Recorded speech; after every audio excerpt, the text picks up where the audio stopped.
This is a little video I've been thinking about making for a while, and I thought I'd just stick this out there. I'm going to quickly show you around my camp. I've got some camp admin going on there. I've got my admin tent for cooking over there. I've got my enclosed shelter here because it's a bit windy, but my confession is I'm a car camper.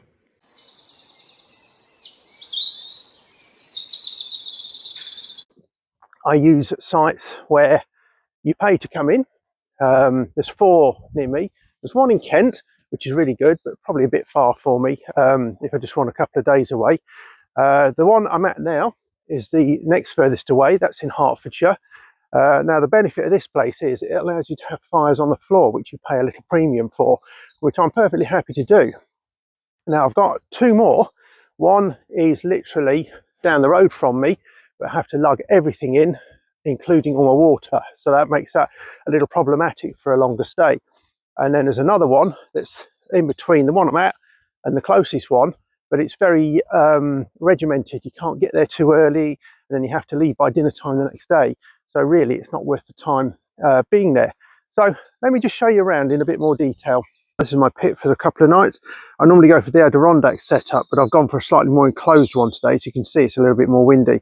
Tarp setups are something I like to experiment with as well, and I'll always have a plan when I come to do something. I mentioned camp admin at the beginning. This is obviously where I've just been airing my sleeping stuff, but camp admin is important to me, and I'll always make sure that if it's this, cooking or whatever, that I've got it on point. I've got several things here which I simply couldn't bring in if I just brought a big pack in and just come into the countryside. This is a blacksmith made tripod. That Kado kettle has replaced a little outwell one that I used to have just for individual brews, so I've got water all day if I need it. That little trivet there was one that was handmade again for me.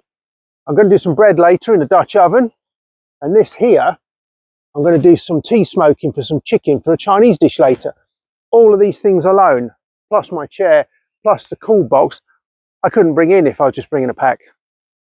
I'm not saying I prepare all my food from scratch like this, far from it. But there is a video here, which again is quite a nice watch of some of the food that I've prepared and some that I have also had on courses I've done too. Now I see a lot of people on social media and stuff, they go wild camping and onto moors and stuff, and also stealth camping as well, which is something I'm not comfortable with doing. You know, it's fine, whatever tickles your fancy, but I'm the sort of person who likes to do stuff on camp, making videos for this YouTube channel, which obviously you're watching now. Thank you very much. And also, if you want to use things like Dutch ovens for doing cooking on, you can't just lug those in a rucksack. So that's one of the reasons that I've come with a carload. And these days I'm a May to September kind of camper. Well, May to October really. But I have camped later than that when I used to help Woodlife Trails in Hatfield Forest doing their courses. We used to go into the late autumn winter months. And this one here is actually in January with a tarp and hammock, where I helped the Scout Association do some footage for their Scout Survival badge at Gilwell. The good thing with having your car here is it becomes your quartermaster store, so that's where all my projects are in there for doing later. So as I just finish this off, I can hear robins singing there, there's a buzzard being chased by crows there, and I've got skylarks singing over there. There's as much nature as you can fill your boots with here. And this is where I've done some really good videos.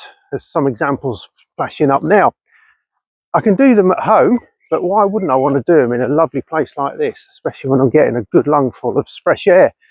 Now, I'm not criticising anyone here, but quite often I see camps on social media where people have gone out, they've put a tent up, they've had a beer and some steaks on the fire or burgers or whatever. But that's just camping, isn't it? No, it's not a bushcraft camp. And again, I'm not criticising, it's whatever floats everyone's boat. So although I'm not humping all my kit into the country, I still feel that what I'm doing here is actually quite legitimate. If you're watching this video and you got any thoughts, I'd be just interested to hear. Thanks for watching.